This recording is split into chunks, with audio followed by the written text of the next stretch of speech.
Hi guys, welcome to my channel. I'm Juliana. Today's video is going to be all about grooming and hygiene tips. I want to share tips that are more specific and that will really help if you're someone really busy but want to look classy and polished even by the end of the day. These are all going to be pretty small and practical changes that you can make throughout your day. You're not going to be spending an extra hour getting ready, but they're going to make a huge difference in how well your look stays together throughout the day. These are really the key ingredients to looking and smelling fresh all day. So yeah, let's just get into it. So I do want to start with scent and how you smell. When people think about hygiene, oftentimes it's how often you bathe and how you smell. We want to, of course, bathe regularly, but on top of that, there's ways to not only smell neutral, but smell really good. Right now it's April, so we're in spring, but as the summer months keep approaching, it can be even more powerful to have your scent last longer and avoid any body odor, since excessive body odor from sweating, although I mean it's natural and we shouldn't demonize it. If we don't personally want that and we want to smell good all day, it's important to know the difference between antiperspirant and deodorant. Deodorants neutralize and mask any odor. Compared to antiperspirants, these use ingredients like aluminum to actually block sweat glands, so they keep you dry. I've seen a lot online about people who are pro or against aluminum, and I think there are antiperspirants that do not include aluminum, but yeah, essentially they serve two different roles. If you tend to sweat a lot, lean more into antiperspirants. And in terms of deodorants, there's actually all over deodorants on the market. I've actually always wondered if it's a marketing thing. I've tried a few, but at the same time, I've also used deodorants just all over without them saying that they're marketed as all over deodorants. So aside from your underarms, you can kind of put it wherever,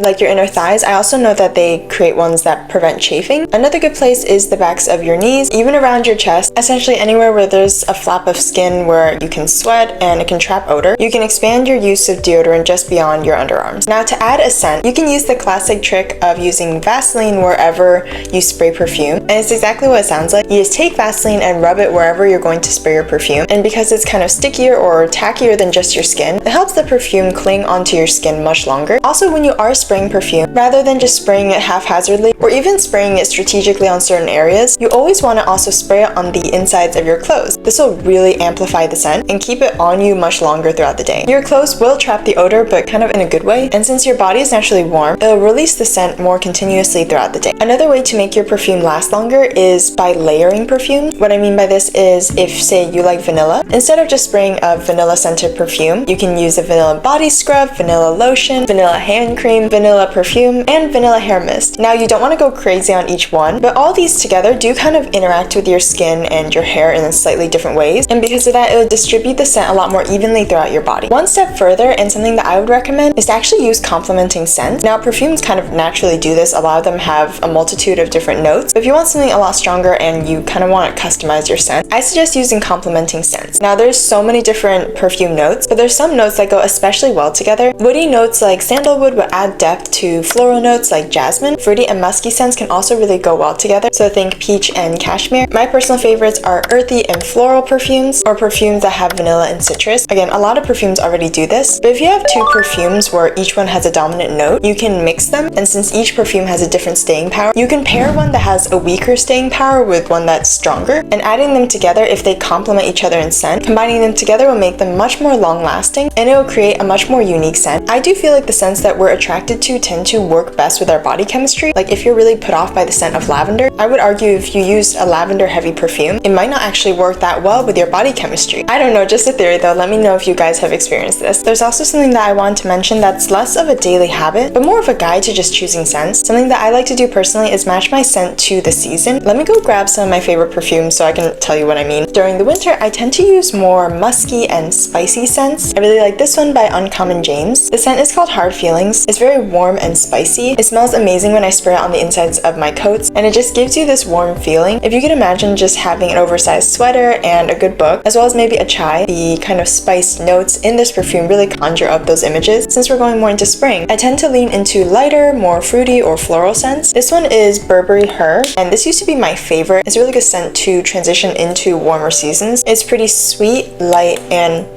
fruity. Personally, it smells like strawberries and cream, and I love pairing this with floral dresses and lighter outfits in general. This wouldn't match as well with a winter palette, and you can kind of even see through the bottles. The bottle design really exemplifies the type of perfume they are, and how this one's much better for something more sultry and heavy, whereas this one is much more light and girly for spring. For summer, I like it really clean and light, but honestly, I don't go super sweet with the perfume. I don't feel like sweat plus really sweet perfume mixes well. Out of every scent, this and the Dolce & Gabbana Light Blue blue. These are the best summer scents. So it is a light floral, but the fig is not sweet at all, just adds this very earthy element. Oh my gosh, it smells so good. But yeah, spring and summer have much lighter scents. And lastly, for fall, I would recommend these from Replica. This one specifically is the Afternoon Delight scent, but I think their Warm Fireside or By the Fireside something, that scent is really good for autumn as well. It says Warm Vanilla Madeline. It's so woodsy and warm. The vanilla really comes through. And in fall, I do love vanilla. I start to get back into the spice scents, but it's still not as heavy as winter. And I honestly tend to lean most into my kind of dessert scents in fall. So this is all to say that you can really customize your scent based on the season. I think it comes down a lot to how heavy or light you want the scent to be based on how heavy or light your outfits tend to be in those seasons. Alright guys, let's move on to skin. This first skin tip is kind of basic, but I feel like it underpins any skincare routine. I think sunscreen beyond everything else is the most important for your skin, so you want to get the right one too. I guess a more specific tip regarding sunscreen is to get a Korean skincare brand one. I don't know what it is, and maybe there are non-Korean sunscreens that work as well, but I personally kind of hate the feeling of sunscreen, so if that's you as well, I would definitely recommend this one. It feels like a water-based lotion, but it is SPF 50, which is amazing. I've never tried a sunscreen that feels this lightweight, so I definitely wanted to share this one. I'll link this one and kind of all the products that I mentioned in the description. A skincare routine is definitely essential for your grooming and your hygiene, but everyone's skin type is slightly different. Someone who has really oily skin won't use the same products as someone with dry or combination skin. I personally don't have oily skin, but I do want to know that if you do, you don't necessarily want to overstrip your skin. I know it can be tempting, especially if your skin looks greasy all the time, to wash it a lot, but just like with your hair, if you wash it too often, it can actually strip the natural oils, and stripping these natural oils can trigger your body to produce more oil, in turn making you more oily as a result. You do still want to make sure that you cleanse properly, and especially if you wear makeup, that's where double cleansing can come in. You want to start with an oil cleansing balm. This is much more effective than a foaming cleanser to get rid of things like waterproof makeup or sunscreen, and the fact that it's all oil really melts off the skin without a lot of rubbing. And after that, you want to double cleanse with a foaming or gel cleanser. Something that's really great about double cleansing is that it enhances product absorption. Essentially, if you cleanse your skin more effectively, your pores are going to be less clogged and more empty in a sense, and because of that, any serums or moisturizers that you put on after, it'll soak in so much better. Another thing, if you are more oily, is to use rice paper sheets. These are just small sheets that are very portable. All you do is just take one out and then blot it all over your face. It's kind of fascinating to look at them, especially if you're more oily, how much grease actually comes off. But yeah, like I said, they're very portable and they're a lot more low maintenance than a traditional powder compact. The fact that you're not adding product on or really taking product off, this method really helps you from looking cakey at the end of the day, which you could risk getting if you apply powder over and over again as a touch-up. Another skin tip is you want to switch out your pillowcase for a silk one. This is good not only for your skin but also your hair. Silk is a lot smoother, so it reduces the friction on your hair, and that can do wonders to really prevent hair breakage, frizz, or split ends. But yeah, using silk is also great for your skin. Since, like I said, silk is so smooth, it'll reduce the skin creases and fine lines that you can kind of get by pressing your face against a pillow. Silk is also naturally hypoallergenic, so it resists things like dust mites and mold, and to me it's kind of an investment. If you don't feel like you're able to get a silk one, you can do one that's satin. I don't think it has as many benefits as silk in terms of being hypoallergenic, but it does have that same smooth effect. My next tips are going to relate to your hair. Like with skin, there's so many different hair types, so not everything for one hair type will apply to the other, but something that I think is pretty universal is trimming your hair, I'd say like every